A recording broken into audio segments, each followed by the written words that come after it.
Forward bending, முன்னாடி குனிறது வந்து கரெக்டாக சொல்லிக் கொடுப்போம். ஆக்சுவலாக இந்த நீஸ் எல்லாம், இந்த ஹிப்பெல்லாம் பெண்ட் பண்ணி முதுகு நேராக வச்சு இப்படி கூன் போடாமல் இப்படி பெண்ட் பண்ணுறது சொல்லிக் கொடுப்போம். அதை லேர்ன் பண்ணிவிடுவாங்க. கஷ்டப்பட்டு சில பேர் வந்து கஷ்டப்பட்டு லேர்ன் பண்ணுவாங்க.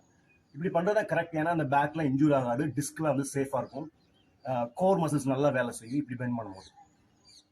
ஆனால் ஸ்ட்ரெச்சின்னு வரும்போது பார்த்தீங்கன்னா காலை இப்படி வச்சுருவாங்க. கரெக்டாக லேர்ன் பண்ணியிருப்பாங்க, ஸ்ட்ரெச்சின்னு வரப்போ இப்படி வச்சு இப்படி பண்ணிட்டு இருப்பாங்க. இது தப்பு. ஏன்னா நம்ம அது அப்படியே அது ஆப்போசிட்டாக ஆகுது பார்த்தீங்களா.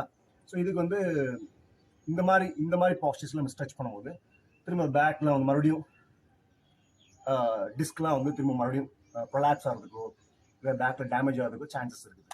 முறையான ஃபார்மல் எஜுகேஷன் மூலமா வந்த குவாலிஃபைடு எக்ஸசைஸ் ப்ரொஃபஷனல்ஸ் சிலர் ரொம்ப நுணுக்கமான ரிசர்ச்சஸ் பண்ணிட்டே இருக்காங்க.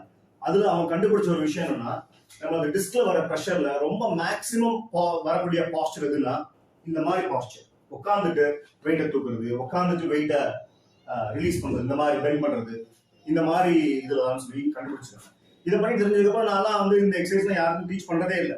ஆனா முறையான கல்வி பயிலாதவங்க என்ன செய்யணும், நமக்கு வந்து குட் பாஸ்டர் சொல்லி கொடுப்பாங்க எப்படி குடியணும்னு. ஆனா அவங்களே போய் இந்த பயிற்சி பண்ணுவாங்க, இதை வந்து டீச் பண்ணுவாங்க.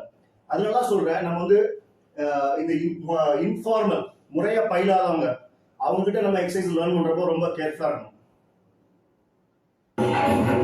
ஒரு யார் யார் வாய் கேட்பினும் அப்பொருளை ஒரு காண்பது